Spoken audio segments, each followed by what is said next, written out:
Hey, so boom. I thought my celly was about to ask me could he top me off. This happened in 2012. I'm in Turnerson. Just a little bit before I got the rolling 60, big home, crib, smashed off the hood. And a little bit after, I beat my brother up in the cell. Had the Jean-Claude Van Damme in the cell.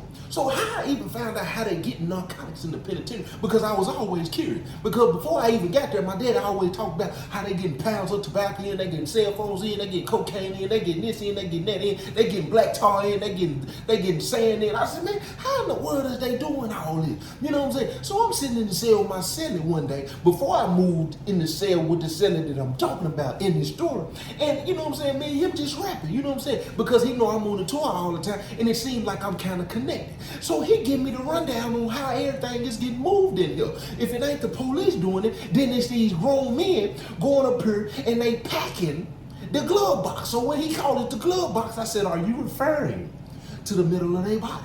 And my celly looking at me, I'm looking at him, and we looking at each other. And my celly started laughing. He said, come on, Joe T, man, you already know what I'm talking about. I said, so you telling me grown men going up here to the VG? Because when you go to the VG, because I was going there every weekend at the time, you know what I'm saying? I'm still kind of fresh out the street, you know what I'm saying? So they still coming to see the guy, you know what I'm saying? I got him lined up every week, you know what I'm saying? And when Joe T come to the visitation, you know what I'm saying? I got to be sharp. I still had my hair at the time. This before the kid went bald, you know what I'm saying? I had the dreads at the time, so when I go in there, you know, I'm penitentiary fresh. But at the VG, it's a lot of people up here. It's a lot of inmates trying to go up here and see family members. Granny might be up here, mama might be up here, auntie, cousin, kids, and you know what I'm saying? Or they just up here with their girlfriends. But this the thing though, it's police up here too. It's a lot going on. So you telling me, in the middle of inmates up here visiting their families, it's men up here putting the stuff up the middle of their body. He said, that's exactly what's going on, Joe T. I said, well, how do I find out who doing it? He was like, man, look. I don't know if you know about Lil John. I said, Lil John. He said, man, you know Lil John upstairs, you know what I'm saying, in sales and stuff. I said, oh, yeah. He said, man, listen, Lil John, the coldest thing on the compound. I said, really? He said, you know Lil John, you know, he said, so he already, he said, you might need to holler at him. I said, you know what, Celly? I said, why don't you go holler at him for me? You know what I'm saying? I don't even really just want to holler. Just don't tell him it's me. You know what I'm saying? Just go ask him if he would be interested in going up there and packing the middle of his body. So the next morning come, I said, go ask him. He give me the green light. So I go ahead and hit somebody up on the town. You know what I'm saying? I'm trying to find me a gal.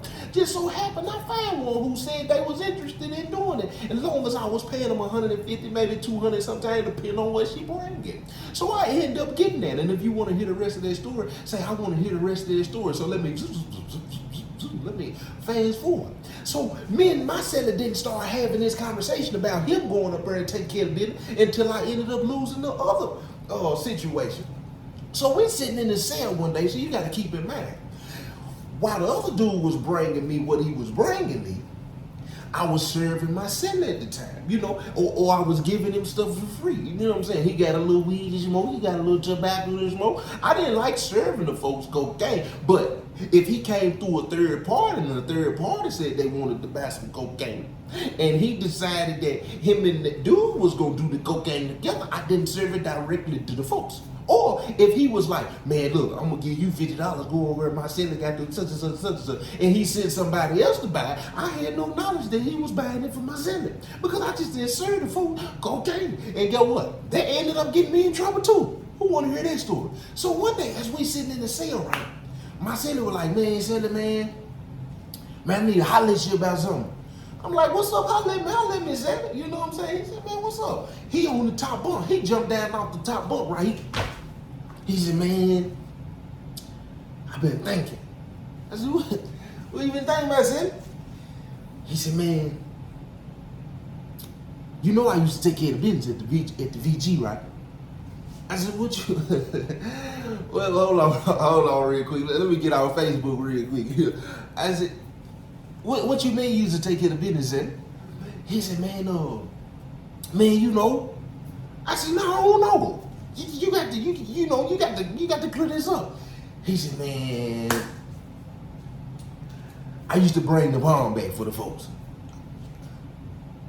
I said, you used to bring the bomb back.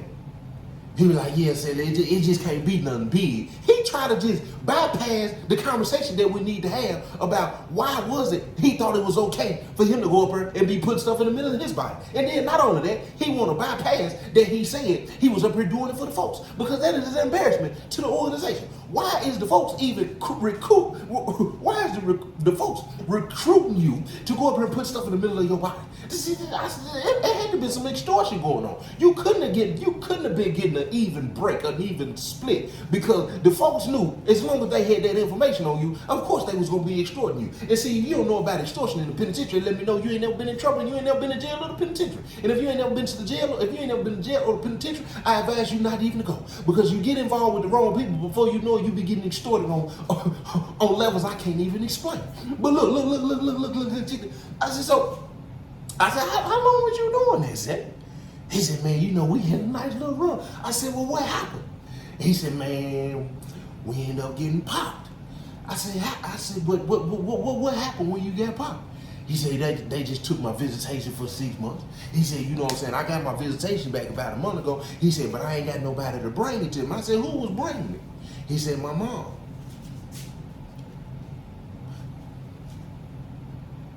I said, see, that let me know, no disrespect. I said, see, that let me know you white. Right there. I said, so your mama was bringing you narcotics up here?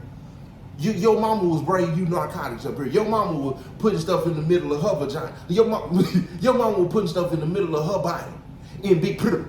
She taking it out of Big Purr, getting it to her son, and he putting it up in. I said, what? I said, well, Celly, y'all a different kind of family. I said, but look, check this out. I said, check this out. What we need to do? He said, man, I just need to, he said, you got to get a girl on my list. He said, you know you're going to have to get everything too, because I don't have access to nothing. He said, oh, so basically you just going to be the body. You just going to be the shell. You know what I'm saying? That's the only thing you're going to be able to do. You need me to get all the narcotics. You need me to get the gal. You know what I'm saying? You need me to take care of everything. He said, yeah, man, Celly, as long as you do that, you know what I'm saying, you keep it between me and you. I said, oh, I do that, Celly. I ain't checking on none of that, you know, between you and I. You know what I'm saying? We can do that, Celly. We can do that. So look, check this out. So the next morning, I get on. Yeah.